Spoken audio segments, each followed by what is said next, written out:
la mañana de hoy vamos a hablar de el uso estratégico de la función pulmonar, tanto en la medicina clínica como quirúrgica. Después de ver a cirujanos, cardiólogos intervencionistas y ver todas esas imágenes majestuosas que hemos visto, ahora vamos a ver un poquito la parte clínica, más hablar, y vamos a hacerlo en forma de plática. Entonces, vamos a hablar de una breve historia de las pruebas de función pulmonar, cuáles son los componentes del sistema respiratorio, cuáles pruebas tenemos disponibles hoy en día, que prácticamente todas las tenemos disponibles en nuestro país, alguna descripción de algunas pruebas y su importancia. Vamos a ir hablando en el transcurso de la charla cómo vamos a utilizarla en la parte clínica como en la parte quirúrgica, dependiendo de las diferentes enfermedades. Entonces, lo primero es el principio. Siempre que hablamos de cualquier método diagnóstico, tenemos que hablar de cuándo empezamos a hablar de eso. Y realmente de la función respiratoria empezamos a hablar en la Biblia. O sea, en el primer libro de la Biblia, en Génesis 2:7, lo primero que hay es cuando Dios formó al hombre en nuestros inicios, que dice, entonces Jehová Dios formó del polvo de la tierra al hombre y sopló de la nariz el aliento de vida, y fue el hombre un ser viviente. O sea que desde ahí ya estamos hablando de respiración, de aire, de algo que tenemos dentro. Hipócrates y los griegos hablaron de que la función de los pulmones era templar y enfriar el aire, enfriar la sangre. O sea, que todo el componente cardiovascular, y de ahí empezamos a ver que todo el componente pulmonar está también relacionado al aparato cardiovascular. Pero Galeno, 200 años después de Cristo, fue el primero que se puso a realizar inventos con respecto a esto. Tomó un niño con una vejiga de animal y empezó a poner a soplar el niño y a medir ese volumen de gas en esa vejiga animal, y vio que no se modificaba con el tiempo, o sea que esos volúmenes permanecían corrientes. Y así sucesivamente fueron apareciendo métodos hasta que Borelli tomó agua en envase y sopló aire y vio cómo podía medir los volúmenes de aire que entraban y salían del pulmón. Y así fueron sucesivamente, fueron apareciendo cada una de esas pruebas, inventando. Pero en 1846, Hutchinson fue el primero que describió y que publicó con su espirómetro, que era un equipo de agua, en base de agua, 2.130 pacientes sanos, y lo describió, sus volúmenes, sus componentes, y a partir de ahí fue que empezó el desarrollo de lo que conocemos hoy en día como las pruebas de función pulmonar de una manera moderna.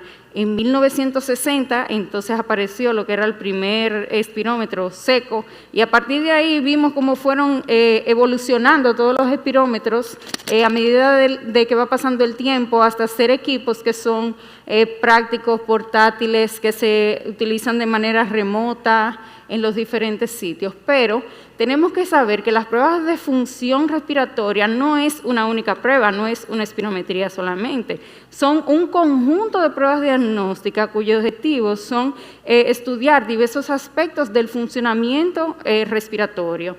Entonces, esto nos da medidas, información simple, objetiva y fiable en muchos pacientes, y que nos llevan a tomar una que otra conducta, tanto clínica como quirúrgica. Entonces, para conocer algunas de las pruebas de función pulmonar, lo primero que tenemos es que recordar todo ese funcionamiento del aparato respiratorio, que es un aparato complejo pero sencillo, en el que nosotros tenemos una vía aérea, que es la vía de conducción, y tenemos que el pulmón, o sea, la vía aérea, los bronquios, bronquiolos, hasta donde llega el saco alveolar, y en ese saco alveolar es donde hay un intercambio gaseoso, y esto está de mano atado al diafragma y a todo ese sistema muscular que interviene en la respiración. Entonces, todo eso es importante y todo eso está dentro de lo que es la evaluación funcional respiratoria del paciente. donde nosotros tenemos pruebas que van a evaluar la mecánica pulmonar del paciente, como son la espirometría, la pleximografía, oscilometría, las presiones inspiratorias máximas y expiratorias máximas. Tenemos pruebas que van a medir el intercambio gaseoso, que son las gasometrías, la oximetría de pulso, que han ido variando y evolucionando, la capacidad de difusión. Tenemos una prueba adicional, que es la fracción exhalada de dióxido nítrico, y también tenemos las pruebas que están de la mano con toda esa mecánica y esa musculatura, que son las pruebas de respuesta al ejercicio, como las pruebas de esfuerzos cardiopulmonares, la caminata de 6 minutos, que vamos a ver más adelante, si tú están, y otras que no están validadas. Entonces, la espirometría es algo que va a evaluar la función de la mecánica respiratoria y que depende del tamaño del pulmón, de la resistencia, de las propiedades elásticas, su distensibilidad y de la resistencia de las vías aéreas. Y de toda esa bomba motora que integra el tórax. Entonces, en una espirometría nosotros vemos normalmente, vemos lo más importante son 3 volúmenes, así sencillo: la capacidad vital forzada, el volumen expiratorio forzado en el primer segundo y la relación entre ellos dos, y la curva flujo, volumen, tiempo, que siempre debe ser evaluada en los pacientes, porque esta va a hablar de la calidad de la muestra y aporta datos de diagnóstico de patologías tanto restrictivas como obstructivas. Entonces, dependiendo de lo que uno vea, en esos 3 valores básicamente están, y podemos ir diagnosticando los procesos que son obstructivos de la vía aérea, los procesos restrictivos, los no específicos de la musculatura. Algo sencillo que tenemos que recordar es la relación. Lo primero que vemos es esa relación del primer segundo de la capacidad vital forzada con la capacidad vital forzada. Si está disminuida, es lo que nos habla a nosotros de obstrucción. Y podemos tener un primer segundo normal o disminuido, y así sucesivamente vamos categorizando cada uno de los patrones de la función pulmonar. Entonces, importantísimo ver esa curva que aparece en esos reportes espirométricos, porque como vemos, la primera curva es una curva que está normal, debe de tener un ascenso brusco y un descenso lento y progresivo, y tiene que constar con un asa inspiratoria, esa espirometría. Entonces, esa es la curva normal. Inmediatamente vemos una curva diferente a ella, por ejemplo, estas dos que son un aplanamiento en el descenso de la curva. Estamos en presencia de procesos obstructivos de la vía aérea. Si vemos, por ejemplo, esta que está aquí abajo, que es una curva igual a la normal, lo único que si nos fijamos en los valores es más pequeña, entonces estamos en presencia de trastornos que sugieren trastornos restrictivos. ¿Por qué digo la palabra sugiere? Porque una espirometría sola no hace el diagnóstico de restricción, de trastornos restrictivos pulmonares. Por ejemplo, ese es un reporte de una espirometría. En este caso, el paciente tiene, lo primero que siempre vemos es ese numerito, la relación del volumen expiratorio forzado y la capacidad vital forzada. En ese caso está disminuida, que es lo que nos hace el diagnóstico de trastornos obstructivos. Entonces, cuando evaluamos los diversos valores, entonces vemos que están disminuidos ambos, tanto el FB1 como el FBC, y decimos, bueno, pero es un trastorno obstructivo, lo categorizamos, es una obstrucción moderada. Entonces, a ese paciente tenemos que realizar lo que se llama una prueba broncodilatadora. Las pruebas broncodilatadoras se usan utilizando un broncodilatador de corta acción, de rápida acción, como salbutamol, albuterol, formoterol, podemos usar bromuro de ipratropium, y de 15 a 20 minutos entonces repetimos la prueba al paciente para demostrar si tiene reversibilidad y si el paciente tiene hiperreactividad bronquial. En este caso, esa es una prueba característica de un paciente asmático, porque revirtió de 38% de su valor predicho a a 59% de superador predicho. Se considera positiva cuando revierte por encima de 10%.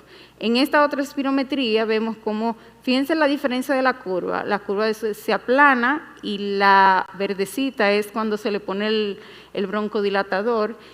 Y esta es una espirometría de un paciente con un trastorno restrictivo, donde la relación está normal y los valores están un poquito bajos.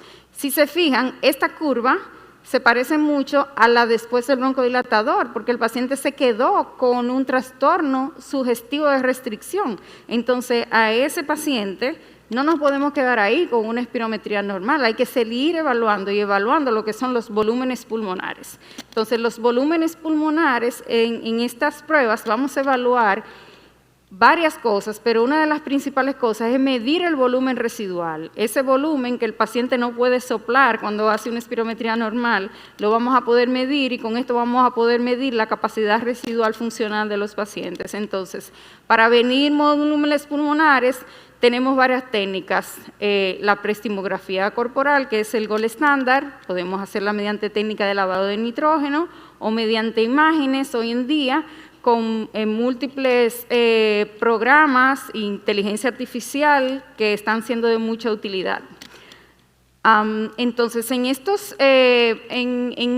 estas pruebas de volúmenes pulmonares vamos a poder clasificar los diagnósticos extrínsecos, intrínsecos, diagnósticos mixtos del sistema ventilatorio. Entonces, podemos medir la capacidad residual funcional, el gas intratorácico y la resistencia específica de la vía aérea. Esa es nuestra cabina. Entonces, ese es los modelos de la cosa. Entonces, también tenemos disponible la oscilometría por técnica de oscilación forzada, que es una prueba de función pulmonar que evalúa la mecánica respiratoria mediante la aplicación de señales de presión oscilante durante una respiración tranquila. Las espirometrías, el paciente tiene que hacer una respiración forzada y esta es una respiración tranquila. Es muy importante porque es un método no invasivo, es amigable, es muy útil en niños y en pacientes que tienen enfermedades graves. Lo malo que tiene es que todavía faltan datos, pero datos en etapas preclínicas, individuos asintomáticos y demás, que hay que medirlos y que todavía no está muy estandarizada. También podemos evaluar las presiones inspiratorias máximas y expiratorias máximas que van a evaluar la integridad del diafragma, los músculos intercostales, músculos abdominales y tenemos que tenerla presente en las enfermedades neuromusculares, en el EPOC, en todo lo que tenga restricción, en todo lo que tenga un seguimiento en la debilidad respiratoria, como todas esas indicaciones que están ahí. Tenemos que evaluar a los pacientes que están en cuidado intensivo, todo el que tengamos una sospecha de algún grado de disfunción muscular, disfunción diafragmática, que vaya acorde con esto. Esos son los reportes y esas presiones van a estar estandarizadas por las ecuaciones de Black y Hyatt. Entonces, la otra prueba de función pulmonar disponible es la capacidad de difusión de monóxido de carbono y es una prueba que es no invasiva, que va a valer la transferencia del gas en el pulmón a partir de la ecuación de Fick. Entonces, en esta prueba vamos a tener dos mediciones, la tasa de captación del monóxido de carbono en el gas alveolar y el volumen alveolar.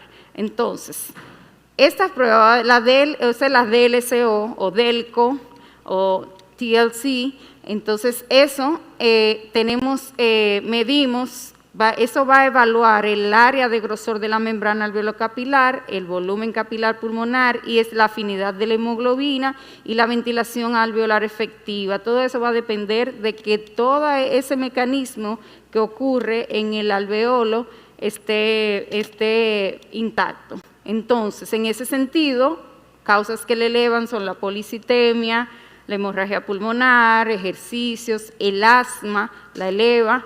Y en el contexto de que está disminuida, tenemos que ver las pruebas anteriores de función pulmonar, a ver si el paciente está normal, si está obstructivo, y vamos clasificando o no, dependiendo de cómo están todas las pruebas de función pulmonar. Entonces, esa prueba es importante en todas las enfermedades que comprometan la estructura pulmonar, el parénquima pulmonar, en enfermedades sistémicas como las enfermedades inmunológicas, diabetes, en enfermedad cardiovascular es importantísima, en los pacientes que reciben cualquier tipo de droga que sea capaz de lesionar el pulmón, ya sea terapias inmunológicas, en terapias para cáncer, las inmunoterapias, toda la miodarona, todas las moléculas que sean capaces de lesionar el pulmón, cuando las estemos utilizando hay que tratar de medir una DLCO. En las evaluaciones preoperatorias, principalmente las evaluaciones que incluyan el tórax y la capacidad laboral. Entonces, esto, por ejemplo, es una paciente que tiene asma. Sin embargo, cuando le hicimos la DLCO, nos dimos cuenta que está disminuida. Entonces, esa paciente no tiene un diagnóstico solo de asma, podrá tener su asma, pero tiene una capacidad de difusión disminuida. Y esa paciente, cuando vimos eso, le mandamos a hacer pruebas de una tomografía de alta resolución para ver que tenía la estructura pulmonar. Esa paciente terminó siendo una esclerosis sistémica, que el pulmón había gritado y la piel no. Entonces, la otra prueba es una fracción exhalada de óxido nítrico, que es el gas, el óxido nítrico se libera en los bronquios principalmente, es sencilla, no invasiva, y se estima de forma indirecta el grado de inflamación de la vía aérea, que es pero principalmente la inflamación que es eosinofílica y asmática. Entonces, esta prueba tenemos cortes en niños y en adultos. En adultos es 25 partes por millón, lo normal, menos de ahí. Por encima de ahí ya es patológico, y por encima de 50 partes por millón es asma. Es sencilla de utilizar. Podemos fenotipar los pacientes con asma, diagnosticar los pacientes con asma, principalmente los que tienen asma grave, que van a ser sometidos a terapias biológicas.